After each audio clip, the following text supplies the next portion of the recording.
Всем большой привет, дорогие мои зрители! Я думаю, что все очень любят классические жареные кабачки с чесночком, но сегодня я хочу вам предложить более полезную альтернативу этому всеми любимому блюду. Для рецепта мне понадобится 2 молоденьких кабачка. Я их не буду очищать от кожицы, но если у вас кабачки уже не молоденькие, а такие уже престарелые, то, конечно, лучше их очистить от кожицы и также очистить от семян, потому что семена достаточно плотные. У меня кабачки молоденькие, семена мягкие, кожица тоже мягкая, в ней полно витаминов.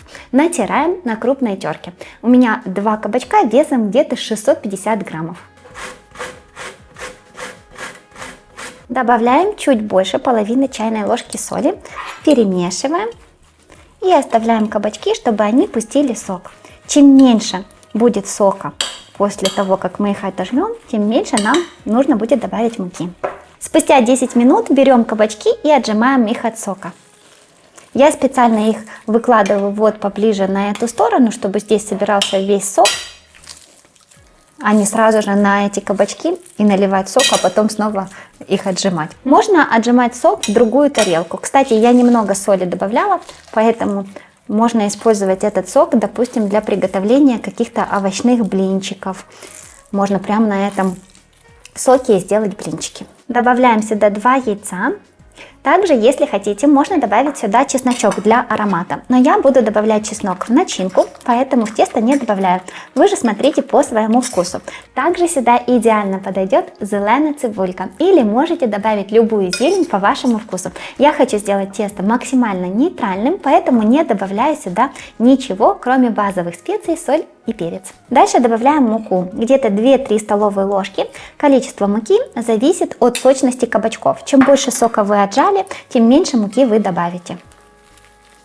Вот такое у нас получается с вами замечательное, очень полезное тесто. Можно использовать цельнозерновую муку или другую муку, допустим, рисовую, если вы хотите сделать это блюдо еще более полезным. Добавлю немножко соли, потому что часть соли мы слили вместе с соком. Я добавила четверть чайной ложки. Все хорошо перемешиваю. И также добавлю немножко черного молотого перца, буквально немного, чтобы он у нас слегка оттенял вкус, но не перебивал его, потому что кабачки, они сами по себе очень нежные. Запекать я буду на стандартном противне от духовки размером 30 на 40 сантиметров. Пергамент смазываю растительным маслом для уверенности, что к нему ничего не прилипнет. Если вы уверены, что у вас ничего к пергаменту не прилипнет, то можете не смазывать растительным маслом. Выкладываем кабачковое тесто и разравниваем по всей площади.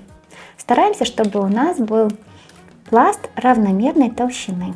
Также берем 1 перец, смазываем его растительным маслом, выкладываем на любую форму, то есть в любую форму. Я просто взяла вот такую форму из аэрогриля. И также тесто у нас готово. Посмотрите, какой красивый прямоугольный пласт. Все вместе будем выпекать при температуре 180 градусов. Тесто 20 минут, а перец до мягкости где-то 25-30, а может 35 минут.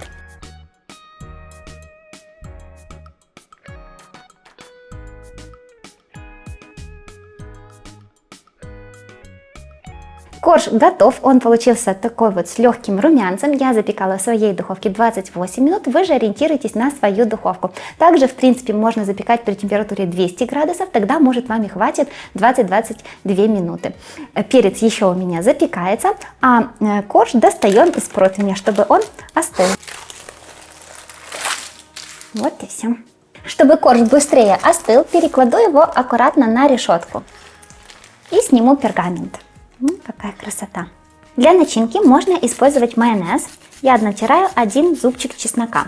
Я же делаю более полезную версию, как вы знаете, и у меня здесь легкая Филадельфия, она со сниженным содержанием жира. То есть это любой крем-сыр вы можете взять, или же майонез можно взять плавленый сырок, тоже его перемешать вместе с чесночком. Чеснок регулируйте по своему вкусу, не помню, сказала ли, но здесь 250 граммов крем-сыра. Сыр слегка подсаливаем по вкусу, перемешаем до однородности. За 35 минут перец тоже полностью пропекся. Смотрите, какой он красивый, румяный. Если хотите, с него можно снять вот эту кожицу, чего я, в принципе, никогда не делаю, потому что для меня это и витамины, и дополнительная клетчатка, и, конечно же, вкус. Но если вы хотите очистить, то он и так уже хорошо поддается, а если где-то есть какие-то места, где плохо он отрывается, то можно его положить в пакет на 5 минут, он хорошо пропарится и будет прекрасно у вас чиститься. При запекании внутри перца образуется очень много сока. Или немного, все зависит от сочности самого перца. Для начинки нам нужно его слить, чтобы она не была водянистой. Перец поперчим, чтобы он был вкусным. И также слегка посолим. Нарезаем на слайсы. Настоящая летняя вкуснота. Обожаю запеченный перец. И здесь он подойдет отлично в начинку. Но также вы можете вместо перца использовать свежие помидоры. Чтобы они не были слишком водянистыми и сочными, уберите с них сердцевину. Дожидаемся, пока все остынет. Этот корж уже в принципе остыл полностью. Осталось только перец подождать, пока остынет до комнатной температуры. Корж снова перекладываю на пергамент, потому что на пергаменте нам будет удобно сворачивать рулет. Берем нашу намазку, начинку. Я добавила всего лишь 1 зубчик чеснока, вы можете добавить, конечно же, больше. Также сюда хорошо подойдет укроп или петрушка, поэтому можно все добавить, чтобы было еще более полезным.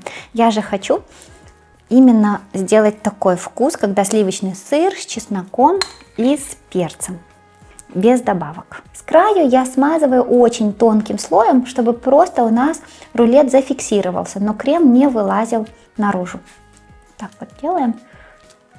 Здесь потоньше, а здесь потолще слой начинки. Выкладываем полоски запеченного перца, уже остывшего. Так. Как красиво выглядит.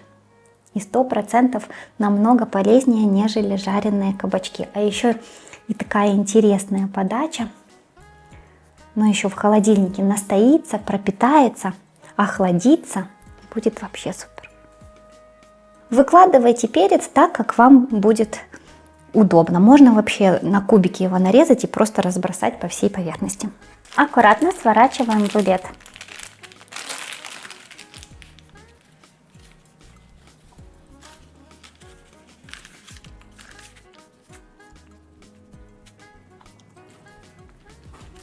Заворачиваем в пергамент и кладем в холодильник швом вниз, где-то на час-два, чтобы она стабилизировалась, закуска стабилизировалась и держала форму, и также охладилась.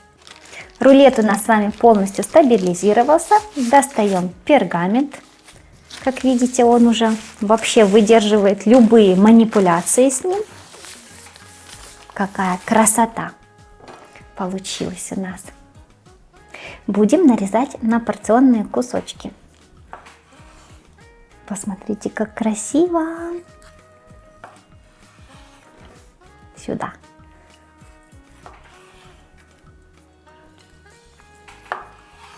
Но красиво же получилось. Посмотрите, как красиво.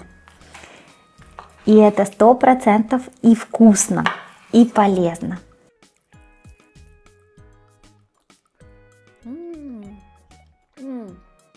Очень вкусно получилось, легко, по-летнему, свежо. Вот этот запеченный перец сюда идеально подходит вместе с чесноком, сливочным сыром и вот этим нашим тестом из кабачка. Это по-новому, оригинально, совсем не банально, при этом полезно, вкусно. Обязательно готовьте. Всем пока, до новых вкусных рецептов.